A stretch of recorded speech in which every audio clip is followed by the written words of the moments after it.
Kisah si kaya dan si miskin. Pemilik dua kebun. Quran Surat Al-Kahfi ayat 32 hingga 44.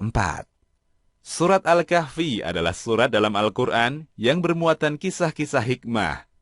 Dan itu tampak dari sebagian besar ayat-ayatnya. Setidaknya ada 4 kisah utama dalam surat ini, yakni kisah Ashabul Kahfi, kisah pemilik dua kebun, kisah Nabi Musa alaihi salam, dan kisah Dzulqarnain. Nah, tulisan kali ini hanya mengajak para pembaca memasuki muatan faidah dari kisah pemilik dua kebun. Kisah yang Allah cantumkan antara ayat 32 hingga 44 dari surat Al-Kahfi. Tidak didapatkan hadis sahih dari Nabi SAW yang bercerita kepada kita tentang kisah ini. Maklumat yang kita miliki hanyalah Al-Quran saja. Karena itu, akan dijabarkan satu persatu ayat Al-Quran sebagai perangkat cerita. Apa yang tidak disebutkan Al-Quran, kami pun tidak akan membicarakannya. Al-Quran mengisahkan tentang 2 orang lelaki di zaman dulu. Keduanya bersahabat, yang satu beriman, dan temannya ingkar. Al-Quran tak menerangkan siapa mereka, namanya, di zaman siapa mereka hidup, di mana tempat mereka hidup, semua disamarkan. Jadi, kita tak tahu siapa mereka, di mana mereka hidup, dan di zaman apa mereka ada. Orang yang beriman dalam kisah ini, Allah Subhanahu wa Ta'ala uji dengan kesempitan hidup, sedikit rezeki, harta, dan barang yang ia miliki. Tapi Allah memberinya nikmat terbesar, yaitu nikmat iman, yakin, dan ridho dengan takdir Allah, serta berharap surga yang ada di sisinya.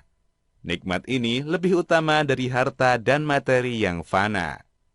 Temannya yang ingkar, Allah uji dengan kelapangan rezeki, kemudahan duniawi, dan Allah beri untuknya harta dan materi yang melimpah. Allah uji dia, apakah bersyukur atau malah kufur? Apakah rendah hati atau malah menyombongkan diri? Allah mengaruniai yang ingkar dengan 2 kebun. Al-Quran menyebutkan tentang 2 kebunnya sebagai berikut. Kami jadikan bagi seorang di antara keduanya yang kafir 2 buah kebun anggur, dan kami kelilingi kedua kebun itu dengan pohon-pohon kurma, dan di antara kedua kebun itu kami buatkan ladang. Kedua buah kebun itu menghasilkan buahnya, dan kebun itu tiada kurang buahnya sedikit pun, dan kami alirkan sungai di celah-celah kedua kebun itu, dan dia mempunyai kekayaan besar. Quran Surat Al-Kahfi ayat 32 hingga 34. Si kafir memiliki 2 buah kebun anggur, pohon-pohon kurma mengelilingi kebunnya sebagai pagar. Di antara 2 kebun itu ada ladang. Allah alirkan air ke kebun itu. Saat panen, ia merasakan limpahan anggur, kurma, dan hasil ladang. Ia kaya menikmati hasil panennya. Dengan penataan kebun yang hebat ini, ia pun berbangga. Ia memiliki ilmu dalam mengatur dan memaksimalkan lahan. Ia mampu menggabungkan tanaman yang berbeda dengan susunan rapi, serta irigasi yang baik. Ditambah lagi dengan perawatannya, ia bisa panen dengan maksimal. Ia pun masuk ke dalam kebun dengan congkak, padahal ia menzalimi dirinya sendiri. Ia ingkar dengan anugerah Rabb-Nya dan sombong pada orang lain. Ia berkata, maka ia berkata kepada kawannya yang mukmin ketika bercakap-cakap dengan dia, hartaku lebih banyak daripada hartamu, dan pengikut-pengikutku juga lebih kuat. Quran Surat Al-Kahfi ayat 34. Tak hanya itu, kenikmatan harta dan pengikut telah membuatnya lupa. Ia sangka miliknya itu kekal, padahal bagaimana bisa sesuatu yang fana menjadi abadi? Ia berkata, dan dia memasuki kebunnya sedang dia zalim terhadap dirinya sendiri. Ia berkata, aku kira kebun ini tidak akan binasa selama-lamanya. Quran Surat Al-Kahfi ayat 35. Harta dan materi yang ia miliki benar-benar membuatnya tenggelam. Dan aku tidak mengira hari kiamat itu akan datang. Dan jika sekiranya aku kembalikan kepada Tuhanku, pasti aku akan mendapat tempat kembali yang lebih baik daripada kebun-kebunku itu. Quran Surat Al-Kahfi ayat 36. Demikianlah perasaan seseorang ketika merasakan puncak kuasa dan kaya. Ia pongah, menyangka karunia harta adalah bukti Allah sayang padanya, sehingga ia mengira di akhirat akan mendapatkan kedudukan yang serupa, atau lebih baik lagi. Temannya yang beriman mengajaknya ingat kepada Allah, berusaha menyelamatkan sang teman yang merasa sudah di awang-awang, terbang lupa daratan. Kawannya yang mukmin berkata kepadanya, sedang dia bercakap-cakap dengannya, apakah kamu kafir kepada Tuhan yang menciptakan kamu dari tanah, kemudian dari setetes air mani, lalu dia menjadikan kamu seorang laki-laki yang sempurna. Quran Surat Al-Kahfi ayat 37. Temannya berusaha mengingatkan agar beriman kepada Allah, bersandar dan berserah diri kepadanya, bukan berserah diri, mengandalkan harta, dan pengikut yang ia miliki. Terkadang, seorang yang memiliki kelebihan harta dan popularitas mengatakan, mudah bisa diurus. Karena apa?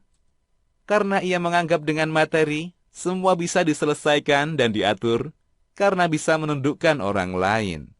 Temannya melanjutkan, dan mengapa kamu tidak mengatakan waktu kamu memasuki kebunmu, Masya Allah, la quwata illa billah. Sungguh, atas kehendak Allah semua ini terwujud. Tiada kekuatan kecuali dengan pertolongan Allah. Sekiranya kamu anggap aku lebih sedikit darimu dalam hal harta dan keturunan. Quran Surat Al-Kahfi ayat 39. Manusia itu asalnya sama. Pengaturan banyak sedikitnya harta bukan hasil daya upaya manusia. Di dunia, manusia hanya memainkan peran sebagai orang kaya atau orang miskin. Ketika berperan sebagai orang kaya, gunakan untuk kebaikan, bukan malah sombong. Karena ini cuma peranan. Ketika miskin, jangan sampai kehilangan iman dan bersabar, nanti ada upah setelah memainkan peranan dengan baik. Maka, mudah-mudahan Tuhanku akan memberi kepadaku kebun yang lebih baik daripada kebunmu ini, dan mudah-mudahan Dia mengirimkan ketentuan petir dari langit kepada kebunmu, hingga kebunmu itu menjadi tanah yang licin, atau airnya menjadi surut ke dalam tanah. Maka, sekali-kali kamu tidak dapat menemukannya lagi. Quran Surat Al-Kahfi ayat 40 hingga 41. Sesuatu yang lebih baik dari kebunmu. Ini maksudnya adalah bagian di akhirat kelak. Dan engkau karena kesombonganmu yang menyangka kebunmu ini abadi, berbuat congkak tapi malah menyangka dapat bagian lebih baik di akhirat.